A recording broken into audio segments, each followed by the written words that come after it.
संतोष मिश्रा जी के यहाँ पहला लड़का हुआ तो पत्नी ने कहा, बच्चे को गुरुकुल में शिक्षा दिलवाते हैं। मैं सोच रही हूँ कि गुरुकुल में शिक्षा देकर उसे धर्म ज्ञाता पंडित योगी बनाऊंगी। संतोष जी ने पत्नी से कहा, पंडित्य पूर्ण योगी बनाकर इसे भूखा मारना है क्या? मैं इसे बड़ा अफसर बनाऊंगा ताकि दुनिया में एक कामयाबी वाला इंसान बने।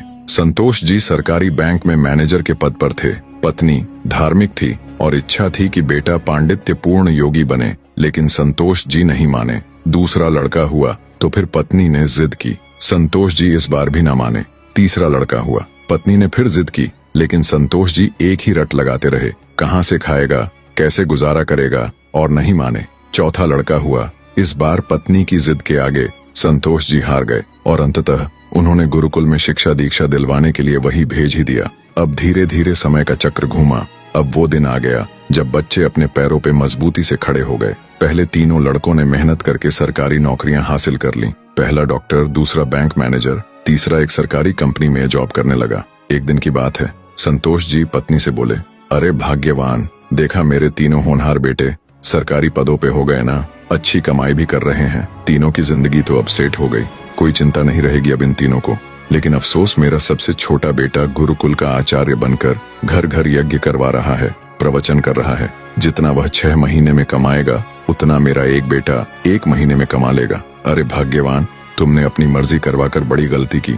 तुम्हें भी आज इस पर पश्चाताप होता होगा, मुझे मालूम है, लेकिन तुम बोल क्यों नहीं रही हो? पत्नी ने कहा, हमसे कोई एक गलत है और ये आज दूध का दूध पानी का पानी हो जाना चाहिए। चलिए अब हम परीक्षा ले लेते हैं चारों की, कौन गलत है कौन सही पता चल जाएगा। संतोष जी मान गए। दूसरे दिन शाम के वक्त पत्नी ने बाल बिखराकर, अपनी साड़ी का पल्लू फाड़कर और चेहरे पर 1-2 नाखून के निशान मारकर आंगन में बैठ गई और पतिदेव को अंदर कमरे में छिपा दिया। बड़ा बेटा आया, पूछा, मम्मी क्या हुआ? माँ ने जवाब दिया, तुम्हारे पापा ने मारा है। पहला बेटा बोला, बुढ़ा सठिया गया है क्या?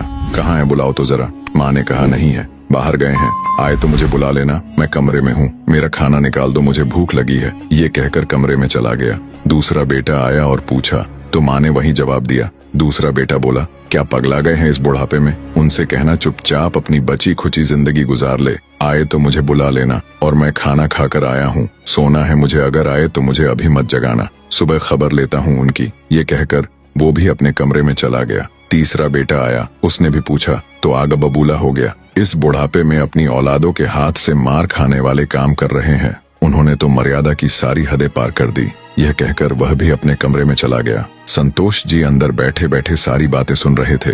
ऐसा लग रहा था कि जैसे उनके पैरों के नीचे से जमीन खिसक गई हो और उनके आंसू नहीं रुक रहे थे।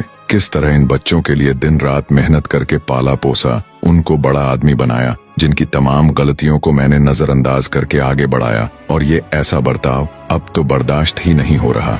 इतने में चौथा बेटा घर में हरि ओम करते हुए अंदर आया। माँ को इस हाल में देखा तो भागते हुए आया, तो माँ ने अब गंदे गंदे शब्दों में अपने पति को बुरा भला कहा। तो चौथे बेटे ने माँ का हाथ पकड़कर समझाया कि माँ, आप पिताजी की प्राण हो, वो आपके बिना अधूरे हैं। अगर पिताजी ने आपको कुछ कह दिया तो क्या हुआ? मैंने पिताजी को आज तक आपसे बदतमीजी से बात करते हुए नहीं देखा। वो आपसे हमेशा प्रेम से बातें करते थे। जिन्होंने इतनी सारी खुशियां दी, आज नाराजगी से पेश आए तो क्या हुआ? हो सकता है आज उनको किसी बात को लेकर चिंता रही हो ना हो माँ, आपसे कहीं गलती जरूर हुई होगी। अरे माँ, पिताजी आपका कितना ख्याल रखते हैं, याद है ना आपको? 6 साल पहले जब आपका स्वास्थ्य ठीक नहीं था तो पिताजी ने कितने दिनों तक आपकी सेवा की थी। वही भोजन बनाते थे, घर का सारा काम करते थे, कपड़े धोते थे। तब आपने फोन करके मुझे सूचना दी थी कि मैं संसार की सबसे भाग्यशाली औरत हूँ, तुम्हारे पिताजी मेरा बहुत ख्याल करते हैं। इतना सुनते ही माँ बेटे को गले लगाकर फपक कर रोने लगी। संतोष जी आंखों में आंसू लिए सामने खड़े थे। अब बताइए क्या कहेंगे आप मेरे फैसले पर? पत्नी ने संतोष जी से पूछा। संतोष जी ने तुरंत अपने बेटे को गले लगा लिया। संतोष जी की धर्मपत्नी ने कहा, ये शिक्षा इंग्लिश मीडियम स्कूलों में नहीं दी जाती। माँ बाप से कैसे पेश आना है, कैसे उनकी सेवा करनी है, ये तो गुरुकुल ही सिखा सकते हैं, जहाँ वेद गीता रामायण जैसे ग्रंथ पढ़ाए जाते हैं, संस्कार दिए जाते हैं। अब संतोष जी को एहसास हुआ, जिन बच्चों पर लाखों खर्च करके डिग्रियां दिलाई, वे सब जाली निकले। असल में ज्ञानी तो वो सब बच्चे हैं जिन्होंने जमीन पर बैठकर पढ़ा है। मैं कितना बड़ा नासमझ था। फिर दिल से एक आवाज निकलती है, काश मैंने चारों बेटों को गुरुकुल में शिक्षा दीक्षा दी होती। स्कूलों में अगर संस्कार और उदारता की दीक्षा नहीं दी जा रही है तो वह स्कूल नहीं, केवल धंधा और व्यापार के केंद्र है। मातृमान पितृमान आचार्यवान पुरुषो वेदः। वीडियो आपको पसंद आया हो तो प्लीज वीडियो को एक लाइक करके चैनल को सब्सक्राइब करना ना भूले। धन्यवाद।